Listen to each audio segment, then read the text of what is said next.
Hey guys, this is Comic Uno, and today I'm doing a review for Runaways issue 8, and I had to do an individual review for this. I've been so excited for this issue. I am a huge Julie Power fan, a huge Carolina fan.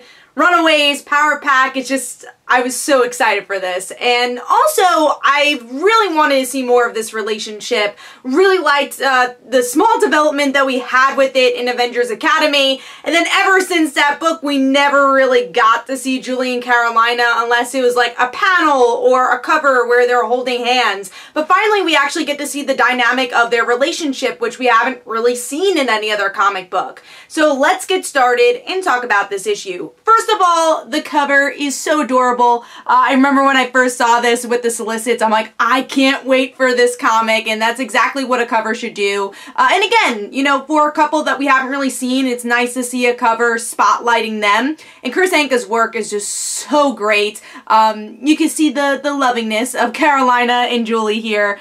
Just really great stuff here. Now going into the artwork, again, Chris Anka just puts such energy and love into this book, and so many great character moments here, but also a great mix of action. We do get to see towards the middle of the issue that Dr. Doom comes in to try to get Victor, so you get a lot of action there. But then, yeah, a lot of good emotion with Julie entering this space that she doesn't quite know the dynamic of, so that's pretty fun. Yeah, just great artwork, and I just love the creative team of Rainbow and Chris Anka. Now going into the story. So with this issue, we do get to see Julie Power finally is able to see her girlfriend after 2 months of them being apart, and Carolina's not there to pick her up, so you're seeing a little bit of rockiness, but Julie doesn't really think of it. You know, you see that she's a little upset, but she doesn't really say anything to Carolina about it. And this is the second time she's been disappointed with Carolina since she rejoined the team. Now, another thing going on is with Molly and her best friend forever, where she finds out that her best friend is actually from the 1960s and she's been 13 ever since. So we get to see Molly has an opportunity to stay 13 forever as well, and Molly's like, that's kind of crazy. I want to grow up, kind of, you know, she doesn't know what to think about it, but as the issue goes on, she kind of sees, yeah, maybe it is good to stay the age I am. I like being 13. So, especially when Julie has a talk with her and Julie's signing her poster, which was the best thing ever. I loved how Molly fangirled, and just the little detail you saw in Molly's room just a couple issues ago. I'm like, I'm looking forward to seeing Molly being a Power Pack fan, and you get a whole scene of it here. But anyways, Julie sees the poster. She's like, oh yeah, you know, I was 11 back then, and everything was so simple. And I think this is very much a commentary of what's going on now with her relationship with Carolina, but also, you know, it just progresses the plot with Molly saying, oh, you know, maybe life is simple now and I don't want to grow up, especially with the themes of their parents and them not wanting to turn into their parents, and seeing what her friends who are now young adults are dealing with, like Nico, Carolina, and Chase. So it's really going to be this hard decision for Molly. And again, the other plot going on is Dr. Doom coming in, and you see how reckless the Runaways are. They've never trained to be superheroes. They were just always on the run, having to protect themselves, and all they knew is that they loved each other and that they're family. And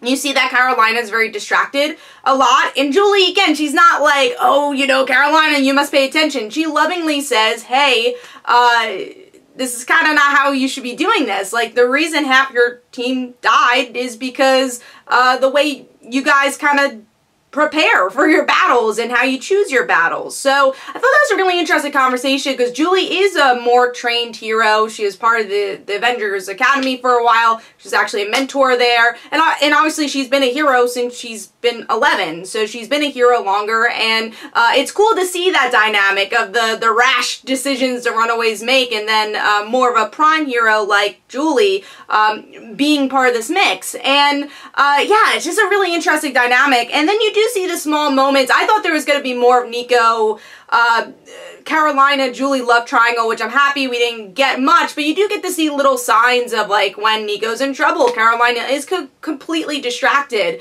So I'm interested to see if Julie's going to pick up on that, and I think there's a lot of hints that she will. I mean, I love the relationship. I don't want it to end, but I don't know. It's going to be interesting to see where that drama goes. But I love this issue. There's just so many great character moments you could talk about, but also a lot of geek out moments, especially if you're a Power Pack fan. Just seeing more of Julie is always nice, and I really think Rainbow got Julie's voice really well, because Julie is an older sister, and you really see that Julie kind of does the same thing to Carolina and really the rest of the team. She kind of acts like the older sister, just like she would act with her own family. And one of the lines I loved in this issue was about how Carolina sees the Runaways as her family. She's like, you know, stop calling us a team. We're not a superhero team. We're a family. And I love Julie's moment where she's like, why can't you be both? Because out of anyone who would understand, it's Julie, because she had a team of superheroes that acted like a team, but also was family. So I really love that dynamic and how Rainbow pulls that out.